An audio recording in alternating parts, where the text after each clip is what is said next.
कि विगत कुछ दिनों से पश्चिम बंगाल में वह पावन बंग भूमि जहां से भारत के स्वतंत्रता संग्राम के संघर्ष के स्वरों को सबसे पहला उद्घोष मिला, जहां सूर्यसेन, बाघा जतीन, शशीन्द्रनाथ सान्याल, सुभाष चंद्र बोस जी और जहां से वंदे मातरम और जनगण मन दोनों लिखा गया, वो राष्ट्रवाद के स्वर देने वाली बंगभूमि इस समय प्रताड़ित, दुखी और अत्याचार से पूरी तरीके से टूटी हुई महिलाओं के करुण स्वरों के द्वारा छलनी हो रही है। और दुख की बात यह है कि वहां की सरकार इस विषय पर अत्यंत असंवेदनशील और अमानवीय, यहां तक कि उल्टा धमकाने वाला रवैया अपना रही है।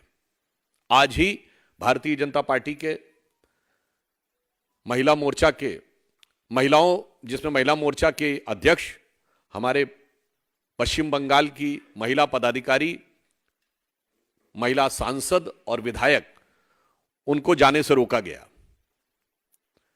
कल हमारे प्रदेश अध्यक्ष सुकांतो मजूमदार जी को बलपूर्वक वहां जाने से रोका गया और अब वहां की सरकार ने वहां धारा 144 लागू कर दी है।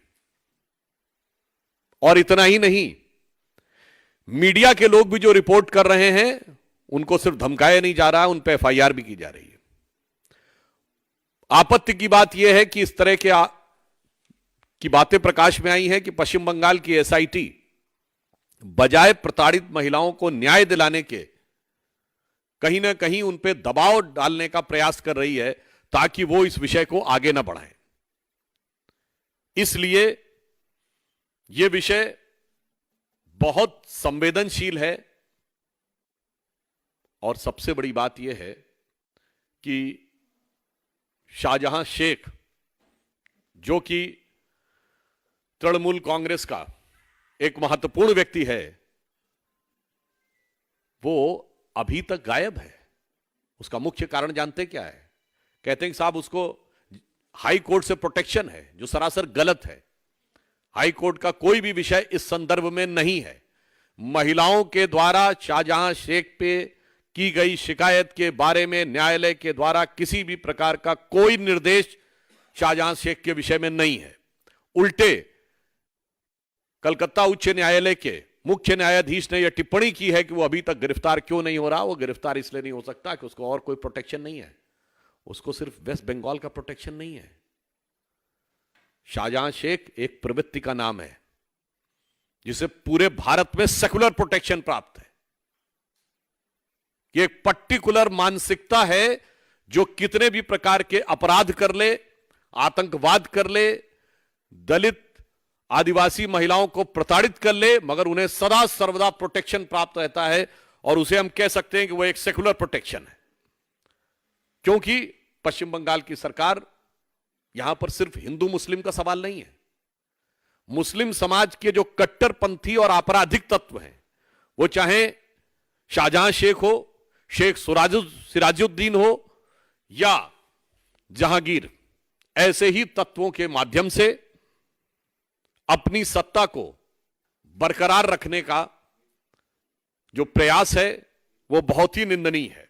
यहां मैं एक बात और कहना चाहता हूं, यह घटना इसलिए और अधिक हृदय विदारक है कि ये जो तथाकथित सेकुलर दल हैं, ये तो नहीं बोल रहे हैं, समझ में आता है, क्योंकि इनके लिए महिला का दर्द पहले वोट के तराजू पे तौला जाता है कि कौन सा तगड़ा वाला वोट बैंक है, उसके बारे में बोलना है या नहीं बोलना है। मगर दुख की बात यह है कि जो self proclaimed champion of women rights हैं, वो भी इस विषय के ऊपर पूरे भारत में मुंह में दही जमाकर बैठी हुई हैं। यानी ये भी अपने आप में एक गंभीर प्रश्न है। और उससे दुखद बात यह है कि तृणमूल कांग्रेस के नेता इस विषय के लिए नौटंकी जैसे शब्दों का प्रयोग करते हैं। मैं एक बात कहना चाहता हूं कि संदेश खाली एक घटना नहीं, एक फिनोमिना है। जो लोग कहते हैं ना कि इतिहास को भूल जाओ, तो मैं याद दिलाना चाहता हूं, यह एक फिनोमिना है जिसने बंगाल को पिछली शताब्दी और उससे पहले की शताब्दी से भी बर्बाद किया है। एक जनश्रुति है बंगाल में कि सिराजुद्दौला के जमाने में इसी प्रकार की घटनाएं होती थीं, महिलाओं को उठा लिया जाता था और उनके साथ बदसलूकी की जाती थी। और मैं यह भी याद दिलाना चाहता हूं, ये संदेश खाली सिर्फ संदेश खाली नहीं है। आज से ठीक 78 साल पहले जो नोआखाली में हुआ था, वही आज संदेश खाली में उसकी शुरुआत है। 16 अगस्त 1946 को जब बंगाल के तत्कालीन मुख्यमंत्री शहीद हुसैन सोहरावर्दी ने पूरे पुलिस प्रोटेक्शन में हिंदुओं का नरसंहार कराया था, जो सोहरावर्दी ने किया था, उसी नक्शे कदम पे ममता बनर्जी है। तो नोआखाली से लेकर संदेश खाली तक ये बंगाल के दर्द की एक दर्दनाक दास्तां है, जो सिर्फ इस बात पर प्रेरित है कि 46 में भी ये सोचते थे कांग्रेस के नेता कि चुप बैठे रहो, बस हमारा अभी का राज बचा रहे, आगे बंगाल को जो होना है वो हो जाने दो, और बंगाल आधा चला गया हमारे हाथ से। आज वही मानसिकता है कि कट्टरपंथी आपराधिक तत्वों को संरक्षण दिए रहो, फिलहाल की अपनी सत्ता बचाए रखो, भविष्य में जो होना है वो होता रहे। इसलिए यहां पर जो लोग कार्रवाई नहीं कर रहे हैं और जो मौन समर्थन दे रहे हैं, उनके लिए मैं कहना चाहूंगा कि समर शेष है नहीं पाप का, भागी केवल व्याध। व्याध समझते हैं ना, कसाई। समर शेष है नहीं पाप का, भागी केवल व्याध, जो तटस्थ हैं समय लिखेगा उनका भी अपराध। यह ध्यान रखना होगा कि जो लोग भी आज चुप बैठे हुए इन घटनाओं पे। और मैं इसके आगे दूसरा विषय कहता हूं, कर्नाटक में मंदिरों पर टैक्स, उससे पहले भी इस प्रकार की कई बातें आई हैं, अनाप शनाप उल्टे सीधे बयान। कर्नाटक के कांग्रेस के पूर्व कार्यकारी अध्यक्ष रहे और वर्तमान के पीडब्ल्यूडी मिनिस्टर सतीश जारकीहोली हिंदू शब्द को गंदा कह चुके हैं। खड़गे साहब के बेटे क्या क्या बोल चुके हैं। इवन मैं भी याद दिलाना चाहता हूं, कर्नाटक में भी दलित कांग्रेस के नेता थे, दलित थे, अखंड श्रीनिवास मूर्ति, उनके यहां भी यही तगड़े वाले वोट बैंक ने हमला कर दिया था। अपने नेता के लिए भी पीछे हट गए थे, वो बेचारा अपनी खुद लड़ाई लड़ते रहे, बाद में पार्टी भी छोड़ दी है। मैं कहना चाहता हूं कि जो कर्नाटक में हो रहा है और जो बंगाल में हो रहा है, उसे एक लाइन में समझिए, इरेडिकेशन ऑफ सनातन धर्म एक बयान नहीं है, एक अभियान है। इरेडिकेशन ऑफ सनातन धर्म यानी हिंदू धर्म का समूल नाश केवल एक बयान नहीं है, बल्कि एक अभियान है, जिसकी झलक आपको तमिलनाडु से लेके, कर्नाटक से लेके बंगाल तक समय समय पर दिखाई पड़ती रहती है। और मैं यह भी याद दिलाना चाहता हूं, बहुत से तकनीकी चीजों के बारे में बचाव लेने का प्रयास करते हैं हमारे कांग्रेस के मित्र, तो मैं बताना चाहता हूं कि जब मद्रास प्रेसिडेंसी का हिंदू इंडाउमेंट एक्ट आया था, हिंदू मंदिरों को अधिग्रहण करने का नेहरू जी के समय में, तो कोर्ट ने उसे खारिज कर दिया था और 2 बार कोर्ट ने खारिज किया, मगर इसके बावजूद कानून बनाकर उसे बनाया गया। साहब, एक तरफ विचार यह है और दूसरी तरफ है वक्फ बोर्ड का कानून। देखिए साहब, कैसे तराजू पे तौला जाता है, आप यह समझिए। मैं सिर्फ एक बात कहना चाहता हूं कि कर्नाटक की सरकार या कांग्रेस और इंडी गठबंधन की सरकार मंदिरों पे टैक्स और दूसरों के लिए हज सब्सिडी, पुनः मैं कह रहा हूं, वो अब समाप्त हो गई, वो एक अलग विषय है। इन्होंने अपने दौर में कोर्ट से अगर क्वैश कर दिया जाए तो कानून बनाकर मंदिरों पर टैक्स लगाया, मंदिरों की संपत्ति का अधिग्रहण किया और उधर हज सब्सिडी दी। मुझे लगता है कि इस ढंग का जो दोहरा रवैया है, पुनः मैं कहना चाहता हूं, यह दर्शाता है कि इरेडिकेशन ऑफ सनातन धर्म एक बयान नहीं बल्कि एक अभियान है। इसलिए यह विषय अत्यंत महत्वपूर्ण है और मैं कहना चाहता हूं, राजनीति, दलगत राजनीति और चुनाव, इससे कहीं बड़ा यह विषय है, क्योंकि इसने भारत को पिछली शताब्दी से लेकर इस शताब्दी तक भारत के समाज को भी नष्ट किया है, हमारे राष्ट्र को खंडित किया है और राष्ट्र के अंदर आतंकवाद और अपराध से लहूलुहान किया है। इसलिए मैं पूछना चाहता हूं कि अभी जो दर्शन करने गए थे और तरह तरह के दावे कर रहे थे इंडी गठबंधन के चिर युवा नेता, उनका इस घटना के ऊपर क्या कहना है? इस घटना के ऊपर जिस प्रकार का मौन उन्होंने धारण कर रखा है, बल्कि इसके विपरीत वो जिस प्रकार के टिप्पणी कर रहे हैं और सरकार जो कह रही है, इसे मैं गलती नहीं बल्कि यह अपराध कह रहा हूं और इस अपराध का उनको जवाब आने वाले समय में निश्चित रूप से देना होगा। मैं पुनः जहां से प्रारंभ किया था वहीं पे समाप्त करता हूं कि बंगाल की वह पावन भूमि जो बंगाली भद्र लोक के रूप में जानी जाती थी, वो आज महिलाओं के ऊपर अत्याचार होने वाले इस लोक के रूप में जिन लोगों ने उसकी छवि को डिस्टॉर्ट करने का प्रयास किया है, वो निश्चित रूप से आने वाले समय में जनता उनके अपराधों की समीक्षा करके उनको समुचित दंड देगी। धन्यवाद।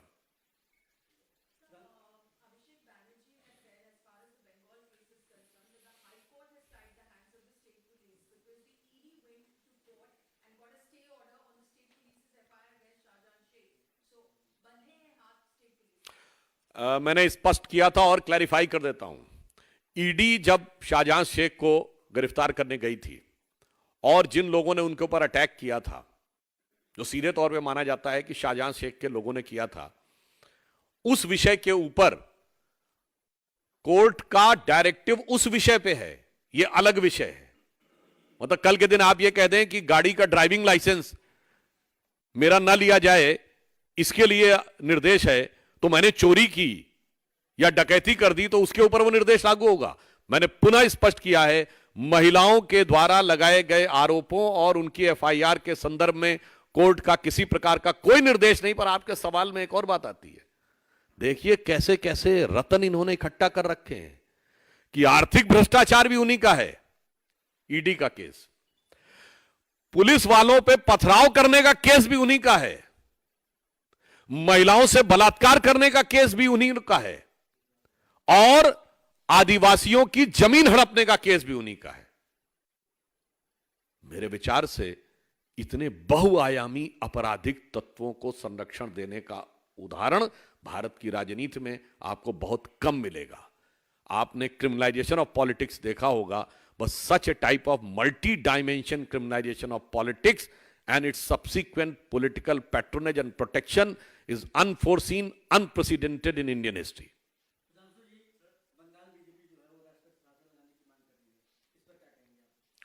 देखिए, जिस प्रकार की घटनाएं हो रही हैं, सरकार इस विषय के ऊपर सारा ध्यान रखे हुए, परंतु आज मैं सवाल पूछ रहा हूं कि जो सरकार है वो सरकार इस पे जवाब क्यों नहीं दे रही है? पश्चिम बंगाल सरकार को राजनीतिक उत्तर भी देना है, नैतिक उत्तर भी देना है और संवैधानिक उत्तर भी देना है। बताइए, डीजीपी वहां जाते हैं और कहते कुछ हुआ नहीं, तो मैं प्रश्न पूछना चाहता हूं कि पश्चिम बंगाल के डीजीपी वहां क्यों गए? और डीजीपी लौट के आते हैं, अगले दिन धारा 144 लगा दी जाती है और किसी को भी जाने से रोक दिया जाता है। और मैं तो यह कहना चाहूंगा, यह मेरा शब्द नहीं है, पश्चिम बंगाल कांग्रेस के अध्यक्ष और कांग्रेस के नेता प्रतिपक्ष जो टेक्निकली राहुल गांधी से बड़ी पोजीशन में हैं, उन्होंने क्या कहा है? There is no democracy in Bengal. Adhir Ranjan Chowdhury, democracy की हत्या हो रही नहीं, हो चुकी है। There is no democracy in Bengal. और कांग्रेस कहती है ठीक है, कोलकाता में अगर यह स्टेटमेंट है there is no democracy of Bengal, तो दिल्ली में स्टेटमेंट है to the so called saving of the democracy is Bengal, बगैर ममता के नहीं हो सकता। अधीर रंजन चौधरी जी ने क्या कहा है? Queen of cruelty. दुख की बात यह है कि आज कांग्रेस की यह स्थिति हो गई है, हमारे कार्यकर्ता तो छोड़िए, उनके कार्यकर्ता मारे जा रहे हैं, उसकी भी उन्हें परवाह नहीं है। अपने कार्यकर्ताओं के जनाजों के ऊपर पैर रख के भी सत्ता की सीढ़ियां चढ़ने में उन्हें संकोच नहीं है। इस बात का नैतिक जवाब भी उनको अपनी पार्टी के कार्यकर्ताओं को देना होगा। हमारे प्रति जो विद्वेष और ईर्ष्या रखते हैं वो अलग है।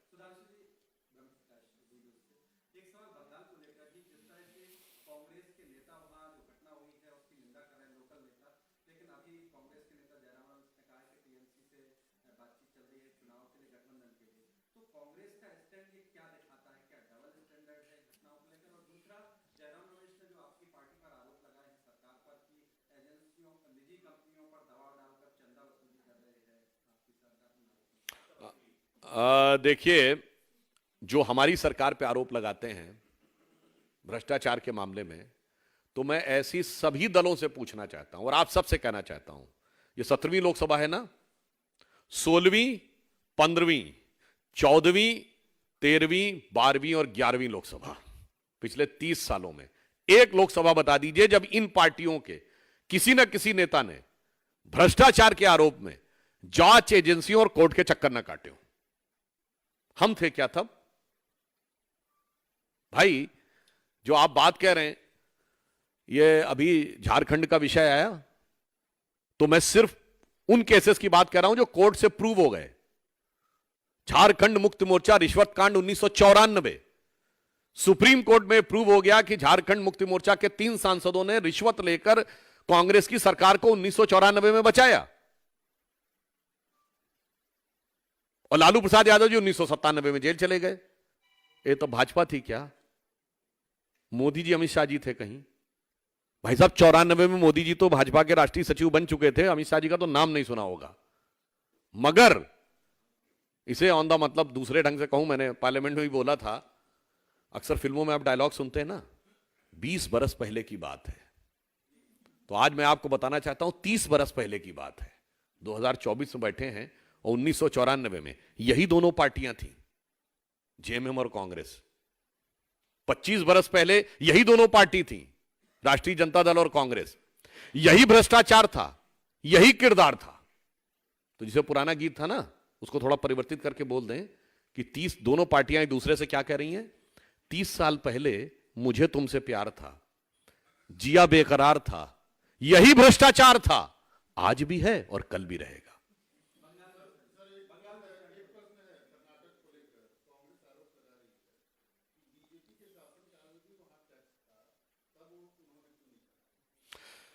मान्यवर, यहां पे विषय सिर्फ एक सरकारी आदेश नहीं है। मैंने आपसे बोला, उनका कार्यकारी अध्यक्ष क्या शब्द बोला है, उनके राष्ट्रीय अध्यक्ष के पुत्र क्या शब्द बोले हैं, उनके मंत्री क्या शब्द बोले हैं, उनका दक्षिण भारत का सबसे बड़ा गठबंधन सहयोगी इरेडिकेशन ऑफ सनातन धर्म कहे हैं, डेंगू वायरस HIV कहे हैं।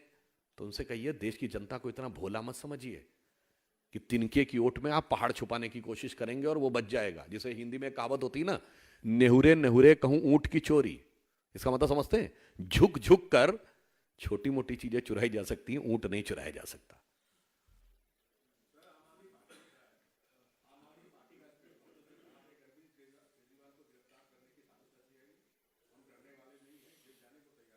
देखिए, वैसे आम आदमी पार्टी क्या कहती है और फिर क्या कह देती है और फिर क्या कर देती है, इसके ऊपर कहना बहुत मुश्किल है। इसे एक पुराना उपन्यास था हिंदी साहित्य का, कही न जाए का कहिए। उनके बारे में क्या कहा जा सकता है? मगर एक बात बहुत साफ है, अगर वो कह रहे हैं, घोषणा बहुत कर रहे हैं, तो उनकी स्थिति जानते क्या है? वो कह रहे हैं हमें आगे गिरफ्तार कर लेगी। देखिए, हम लोग जब एग्जाम का इस समय चल रहा है, सारे बच्चे एग्जाम दे रहे हैं, तो अक्सर फ्लाइंग स्क्वाड आता है ना, और जो जिसके पास चीटिंग करता हुआ बरामद हो जाता है, पर्ची वर्ची बरामद हो जाती, पकड़ लेता है। तो जो पर्चियां अपनी जेब में भर के बैठा होता है, उसे पता होता है कि अगले वाले सेंटर पे तो आ गया है फ्लाइंग स्क्वाड, तो जब यहां आएगा तो मैं पकड़ा ही जाऊंगा। तो उसमें कोई भविष्यवाणी नहीं कर रहा है, वो अपने अपराध की स्वीकारोक्ति कर रहा है। तो कांग्रेस पार्टी अपने अपराध की स्वीकारोक्ति कर रही, परंतु एक बात मैं कहना चाहूंगा, देखिए आपने कितना सुंदर दृश्य देखा। ये वही आम आदमी पार्टी है ना, जिसका सबसे प्रसिद्ध डायलॉग क्या होता था? ये सब मिले हुए हैं जी, ये सब भ्रष्टाचार में मिले हुए हैं जी, ये तो किसी दूसरे के खिलाफ मजबूत उम्मीदवार नहीं उतारते, क्योंकि सब एक दूसरे के भ्रष्टाचार को कवर करते हैं। और आज देखिए कहां से कहां मिल गए जी। उम्मीदवार उतारना तो छोड़िए, एक दूसरे के साथ मिल गए जी। और मैं ये भी बताना चाहता हूं कि जब इन्होंने वो अपनी कसम असम तोड़ के पहली सरकार बना ली थी कांग्रेस के साथ, जो 49 दिन चली थी, मैं आप सारे दर्शकों से कहता हूं जाके इसको चेक करिए। जब वो सरकार टूटी 2013 की बात कर रहा हूं। इन्होंने कहा गलती हो गई, अब कांग्रेस से कभी गठबंधन नहीं करेंगे, फिर कर लिया। और मैं कहना चाहता हूं कांग्रेस के लिए कितनी सुंदर बात है, तो गुजरात में भी सीट दे रहे हैं। मतलब समझिए, गुजरात में आम आदमी पार्टी ने कांग्रेस का वोट हाफ कर दिया, पंजाब में उनका स्विच ऑफ कर दिया, दिल्ली में साफ कर दिया, और बेबसी देखिए उसके बाद इन्होंने इनको माफ कर दिया। तो मैं सिर्फ एक पंक्ति इन दोनों पार्टियों के लिए कहना चाहूंगा कि सुबह तक शाम की नजरों से उतर जाते हैं, इस कदर समझौतों पे जीते हैं कि जमीर ही मर जाते हैं।